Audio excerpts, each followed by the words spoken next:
on. Now, this video is a race against time. The room's very hot right now. It's 32 degrees Celsius outside, and that's a very, very hot light. So I'm going to catch on fire, probably. Anyway, yes, the title of the video, which you can probably see somewhere, the title of the video is true. I'm moving studio.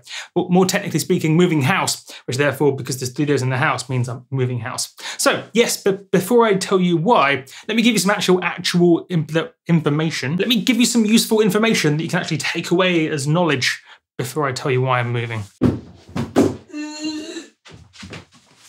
Boxes. Now, for the keyboard, when you purchase a thing, keep the box, because then it's easier to carry the thing to wherever you're going. So keep the boxes, that's a travel tip.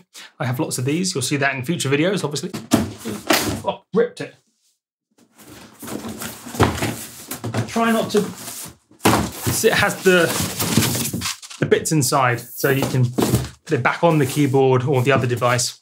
Put it in the box, much easier to carry. In addition, we are recording. In addition, furthermore, so it's not just boxes that make your life easier. For other things, in fact, I'm going to use a tractor for this and spend an hour trying to line it up again so my brain doesn't explode afterwards. Other things, you have a deck saver, that makes your life easier too. Protects the buttons. So now you can put things on it. You can put like 3 of these in a backpack. I mean, I have this for that in the corner, the jump route. This for the Ableton Push 2, and then I have the one on the Ableton Push 1 down there. So these also make your life easier if you have them anyway. So if you have a deck saver, you don't need to keep the box. You just have the deck saver that protects the buttons, because you need to protect the buttons. We need the buttons to do the button things. So if you want to protect the buttons, you need to find a way to protect them. Deck savers work. I am overheating. That's insane. I'm already overheating. I'm going to set the GoPro off charge. Otherwise, that will literally catch on fire, or it'll just overheat and then stop recording. Yes, I am moving. I'm moving house, moving studio, because the studio, I mean, this is in my house. So of course, if I move house, I've got to move the studio as well. Why am I moving? You're probably wondering. I probably put why in the thumbnail probably. So why am I moving? Well, I live by myself, in the house by myself, and that's cool. But what's cooler is moving in with your girlfriend. So that's what I'm doing. Moving to a different place with the other half, which is exciting on so many different levels. It's hard to comprehend. So it's very, very exciting. Exciting here. I mean, it's obviously great just on a personal level, but it's also great on a studio level, because it means I can create somewhere new and there's more options. Because I mean, this is a 3-bed of, well, you see the studio tour. I did a house tour ages ago, 2 years ago. I moved into this place 2 years ago. I did a house tour. So if you're curious about the house in general, do see that. But anyway, yes, the new place is slightly bigger, of course, and it's got more gardens, and it's got a big detached double garage type thing, so I can build things, and that's good. But yes, in terms of the studio, it will open up more options because I'll have more space and more rooms, and like I can build things. I want to build more stuff. I will, of course, document the process, the journey, like last time. So I'll be showing you conceptually why I'll be designing the studio and the rooms like I will do. And you'll see the progression, if you like seeing how studios are made, which I personally do. It's one of my favorite things. That I just, like guys like Casey Neistat, or the guy from DSLR Video Shooter, or there's another guy, what's his name? Adam Savage from Mythbusters. I like seeing, and there's loads of woodworking, like shop tours, but I just like the process of seeing studios and workspaces and workshops, and like how and why people put them together like they do. So I'll be, of course, documenting my version of that, and it's cool. So yes, it'll be, I haven't decided what I'll be doing in the new place exactly yet. I'm overheating, I'm going to catch on fire. Wowzers trousers. Anyway, so yes, I did a video a few weeks ago, a month ago, some amount of time ago, talking about how I don't like to spend all my entire life sitting down, which I somehow ended up creating a job where I do that, which is this, obviously. So I'm trying to change that. So I'm going to, as much as possible, make the new studio a stand-up place. So that, of course, might involve building things, which, of course, I will be able to do now. I'll have at the moment, I don't really have anywhere to build things, but I will at the new place, like a proper big, you'll see it. And then that'll be cool. So I'll be able to build like places to do things and stand up and just level everything up. Filming, the knowledge, ideas, and just new things. New things are good. I am catching on fire. I'm going to explode. This is insane. Ah! Oh, it's exciting. It's exciting. As I say, not only just on a studio level. I mean, it's always nice to move somewhere new. There's so many levels. It's good. It's exciting on a personal level. It's probably, that's important, remember. It's not all just about music. It's also good on, think of bigger picture. That's exciting. And then, of course, on the studio perspective, exciting to build somewhere new. I mean, if you watch my videos, you will know that I get a lot of joy out of figuring out how to best use this. I'm going to catch on fire. How to best use the space, how to best lay it out, and how to optimize the space, and then how to do something more efficiently and/or creatively. The whole process of doing that is almost as enjoyable as creating music and sounds and videos in the first place. Like I'm going to catch on fire. It's crazy. Oh, I'm going to explode. Oh, I'm going to catch into flames. Flames. The process of me figuring out how best to use the space is a creative and interesting and intellectually satisfying process in itself. Like creating, I'm a big fan of creating things, not even just music, just videos and building stuff. That's what I've been doing my entire life, just creating one thing or another. Even videos. I used to make videos and show nobody for like 10 years when I was riding bikes and skateboards. I just really enjoy the process of creating things and the spaces you create things. The whole thing is exciting, and it's also useful, of course, because the more efficient and the more there's two main bits. I can just think of two main components of a studio, which is the efficiency and the creativity. They're sort of independent, but then of course you want to maximize as much of both. Efficiency and creativity. You can optimize these things by configuring your studio space in the best way possible. So that's what I'll be documenting in the new place. And as I say, I'm going to be trying something quite radically different to here. At least I'll give that a go, and hopefully it works. Where I'm basically standing up predominantly and then only sitting down for editing, or at least maybe have the option of sitting down, but probably not, because I just don't want to spend my entire life sitting down. That would be bad. So already I could see reasons why that would be difficult, because everything's really low. So I'll have to figure something out. What might happen is I try things, and then, unlike this place, they'll almost, this place worked out brilliantly. I got it pretty much perfect straight away. I mean, yes, things came in bits by bits, as you've seen if you followed the channel. I'm going to stop the recording in case the GoPro overheats and then restart. And we're back. The GoPro's very hot, so you're about to stop recording, almost certainly. So yes, what was I talking about? Oh yes, as you saw with the creation of this studio, I did loads of videos about it.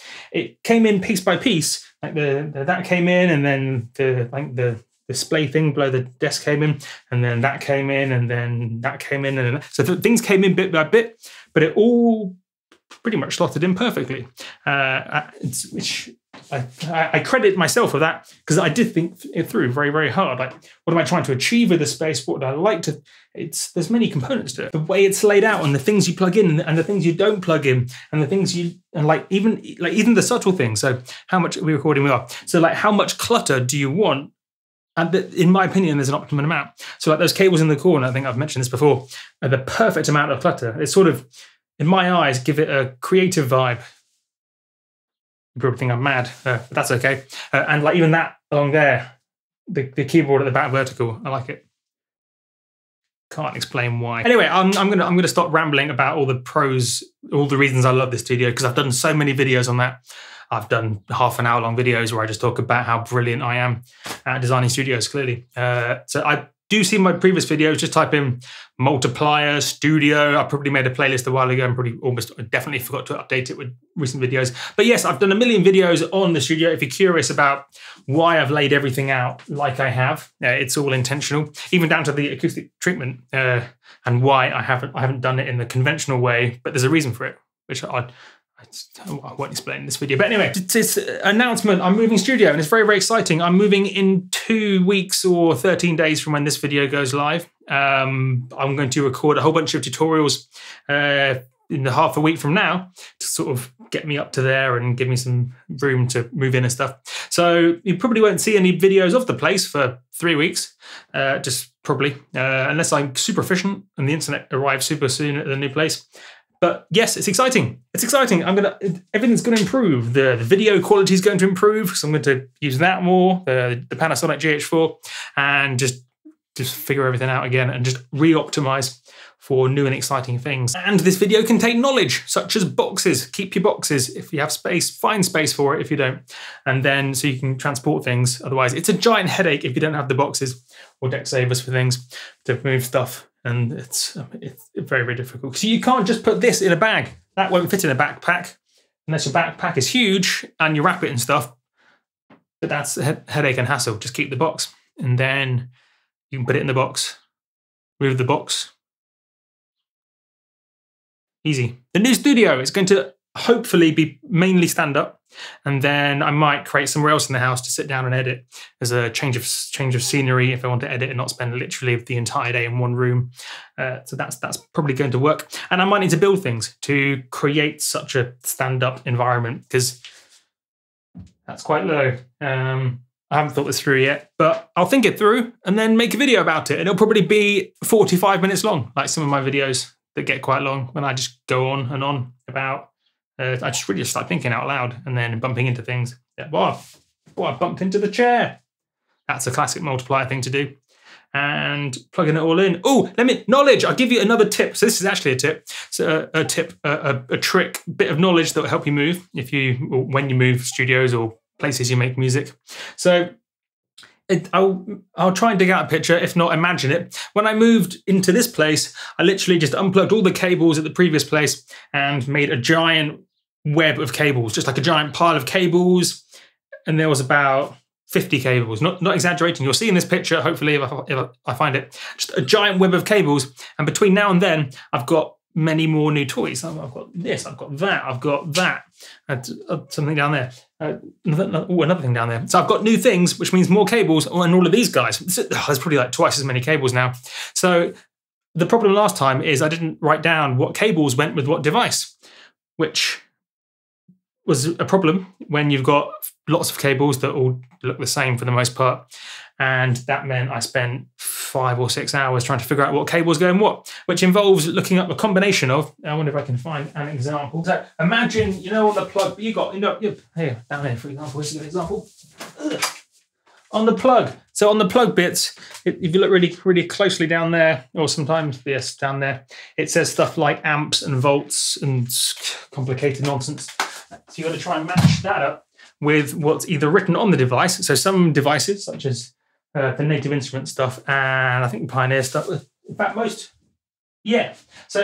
good bits of audio gear nowadays, to be honest, actually write down the volts and the amps on the device itself. Here's a picture, because I'm proactive and actually went out of my way to take a picture, as you can see right now, on the device over there, or even this one. So you can see how some devices actually write down on it what the volts and amps is of the device, so you can match that up with what fits in the hole. That's what she said. That works for some things. It's a headache, but you can kind of do it.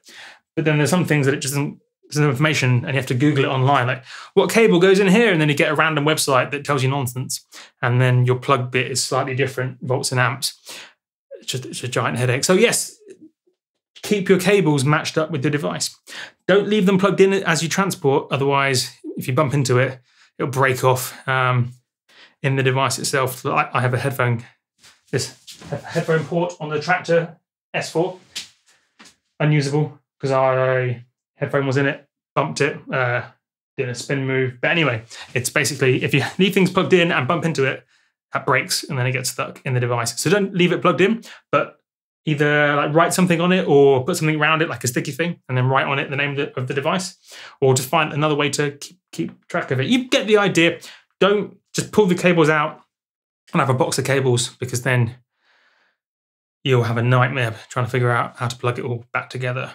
So don't do that. And yes, that will conclude this video. So there has been knowledge, there's been rambling, there's been bumbling into things, there's been announcements. That's good, exciting. It's exciting. It's exciting, everybody.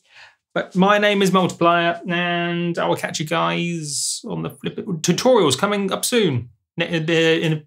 So you probably won't hear anything about the new studio for 3 weeks, but that's okay. Don't worry, everybody. So I'm moving in 2 weeks, but the videos will probably start in 3. And then I'll do a whole bunch, because it'll take me a few days, best case scenario, to get everything plugged in and figured out. And then I'll still need to build things. So it will take a while, but that's part of the fun. And as I say, it's a part of the journey, and it's a thing of interest in all by itself. It's not just the thing you have to do to then do the thing. It's the thing. It's about the journey and the process, not just the end result. It's philosophy, that probably. Yes, I am impressed the GoPro hasn't caught on fire. That's probably because it's not plugged in. About to run out of battery. Yeah, it's my name's been Multiplier. There will be tutorials in between now and then, and reviews and stuff. So that'll be great. I will get a screensaver. My name is Multiplier, and I will catch you guys on the chair.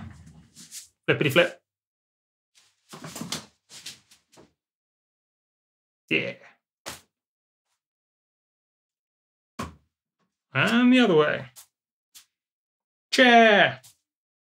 I hate you, chair. I want to stand up. Flippity flip. This video is sponsored by me, my website. As you can see here, I have a whole range of things available, from serum presets through to serum tools, samples, and a whole bunch of other stuff. Do check it out, link below, multipliermusic.com, and/or subscribe. Thanks for watching.